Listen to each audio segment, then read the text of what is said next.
Welcome back to Magnificent LA Mansions, brought to you by Mark Sid, a local home restoration firm. For today's tour, we seg slightly more east than usual and head over to the hills of Old Hollywood to see a true historic architectural marvel, the Victor Rossetti Residence in the Los Feliz neighborhood.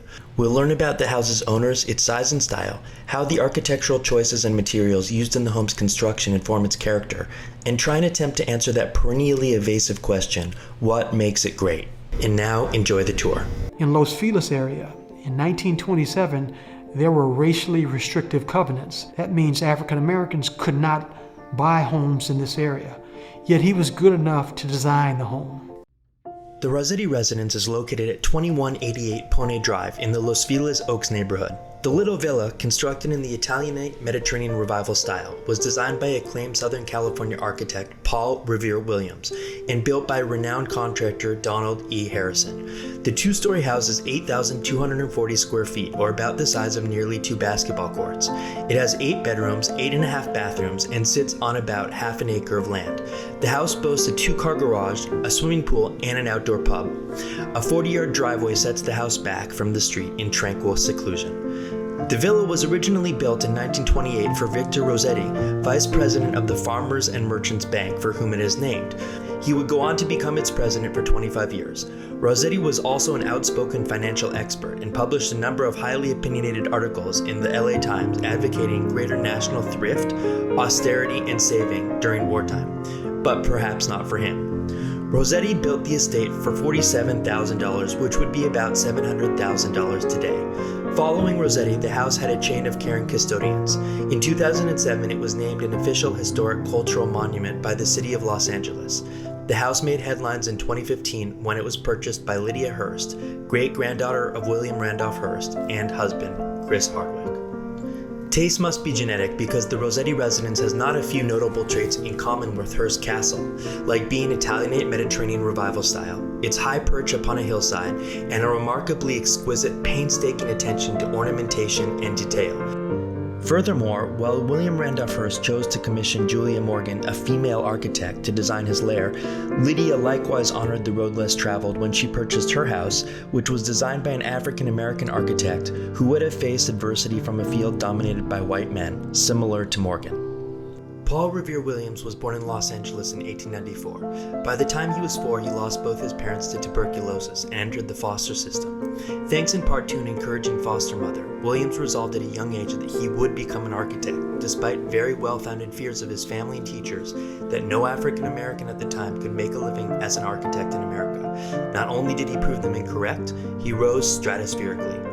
After winning a contest at 18 to design an intersection, Williams was off to the races. At 25, he became the first African American west of the Mississippi to be admitted to the American Institute of Architects and went on to collect honors and awards for decades to come, and even posthumously. He worked with an eclectic mix of clientele from Hollywood stars like Lucille Ball and Lon Chaney Jr., to local churches, schools, and banks, to prominent businessmen like CBS President Jay Paley and Victor Rossetti. In a career spanning 60 years, Williams would complete over 3,000 designs in just about every style. But even when he was established, Williams faced adversity. When his clients came to see his plans, Williams had to teach himself to draft upside down so that white customers would not be uncomfortable having a black man sitting on the same side of the desk as them. Williams was not even permitted to live in most of the neighborhoods he worked because of strict covenants and redlining practices preventing African Americans from living there. Sheer determination, passion, and hard work helped Williams to harness every bit of the power contained in his one dream. The Rossetti Residence beautifully encapsulates Williams' excellence. But what makes it great? To attempt an answer, we need to take a step back to explore what makes any building great. For 2 centuries, architects have agreed with the hypothesis of their ancient colleague Vitruvius, who wrote, "Architecture must contain 3 primary elements. Durability, or firmatus, meaning a building should be robust and remain in good condition over time. Utility, or utilitas, meaning it should be useful and function practically for its inhabitants. And beauty, or venustatis, meaning its aesthetic form should delight all visitors' emotional sensibilities and elevate their spirits." One reason for Paul Williams' greatness is his work clearly and consistently maximizes each of these elements without compromising any at the expense of the others. For example, according to building permits in 94 years of existence, the bone, stucco, roof, and concrete comprising Pony Drive have not had to be replaced or even repaired. The structure, built into a hillside, possesses its original foundation intact, which in Southern California is no small feat. The near 100-year-old footing has weathered more than 50 major earthquakes. Williams knew his houses would be passed through generations of owners. Even so, one of his trademarks was customizing each home to its client. Unusually for most architects, he took final artistic responsibility over each detail and material in his homes, from built-ins to ceilings, fireplaces, or wrought iron banister design. Williams clearly invested a remarkable amount of custom detail into Rossetti's estate to reinforce his public image as a man of prestige who was also well-rounded, cultured, and intellectual. For its time, the house was the perfect blend of traditional design with modern modes of living. The house had trademark Williams neoclassical Corinthian columns, for example, but also one of the very earliest intercom systems. The kitchen utilized a proper butler's pantry to emphasize the conventional tradition for classic entertaining protocol, while containing all modern appliances.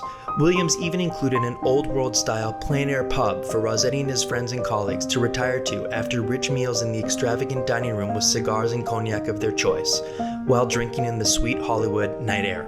Finally, the rose-colored brick trim of the villa could well have been a subliminal nod to the Rossetti family name, which translates to the Rouge Ones. Williams' evident curiosity about materials and motifs paralleled an important trend among prominent Mediterranean Revival architects of engaging in the practice of eclecticism, or integrating a wide array of components from various styles. For example, the dexterous Moorish variation in ceiling stencil and wood coffers, the Venetian bottle glass stained windows, an Andalusian tiled decorative bench in the backyard complementing the classical style fountain faces are seemingly distinct in heritage, but when combined into the villa, work beautifully. It is important to observe that Williams was very careful to ensure that creative accents were used just sparingly enough so as to never upstage the spaces, the rooms and yards, articulated by the house, only to enhance them. This rare, subtle lightness always places the client, the owner, first. It meant Williams never condescended to his clients by putting too much of his own vision into the personal spaces, but rather just enough to weave through whatever furniture and decoration they would ultimately fill them with. His thoughtful reverence carried over into his spatial planning. Williams's flowing, airy floor plan ensured that its owner moved freely and easily between spaces. Such humble restraint undoubtedly also contributes to the versatility of Paul Williams' structures, letting them endure first and foremost as living spaces from generation to generation. Yet with all his restraint, the amazing paradox of Paul Williams' work is that he reliably worked with an immense confidence of expression in the details where there was no need to hold back. For example, few architects of any period would prepossess the courage in their own talent to integrate a playfully modern transition between the chimney mosaic and stucco, a dazzlingly complex joist motif in the front drive, and a arrestingly unique beveled ceiling encasing the master bedroom. This confidence is not only seen in the ease with which Williams was able to transition seamlessly between durability, utility, and beauty, subtly modulating each depending on the function of the space at hand, but also with his rare ability to successfully discern between when to embellish and when to refrain. Finally, the greatness of Paul Williams draws from more than his uncompromising quality or fluent dexterity to weave form and function. Williams approached the discipline of architecture first and foremost as an artist. For him, aesthetic was king, and he repeatedly, consistently refused to compromise in design of the smallest, most painstaking detail. No existing Williams building needs to rely on any other to inform its prestige. Everything necessary for perfection is within each structure. He imbued his most authentic thoughtfulness and creativity into a doorway entry, a sconce, a chandelier, an alcove, a truss, a transition, a color, a fountain sound, and appliance. Individually, one or two of these subtle details may not bring a whole lot to the table, but like a collection of individual musical instruments combining to play a majestic symphony, together the details form an elegant, enchanting hacienda, glimmering with the romantic beauty of Southern California days past, yet with the universal comfort and practicality of a desirable home for the ages. The The synchronicity of artistic detail to generate a structure greater than the sum of its parts is why the work of Paul Williams transcends the limits of conventional building to exude the ineffable spirit that it always does.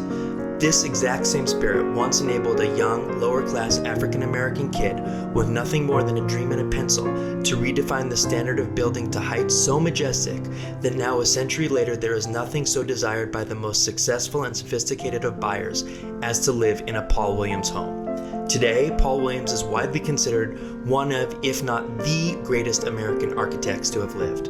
What a legacy to draft. We hope you enjoyed this tour. If you have, feel free to leave a like or subscribe to watch future tours. You can also follow our own home building stories on Instagram at MarkSidLTD. Any particular house in LA you want to know more about?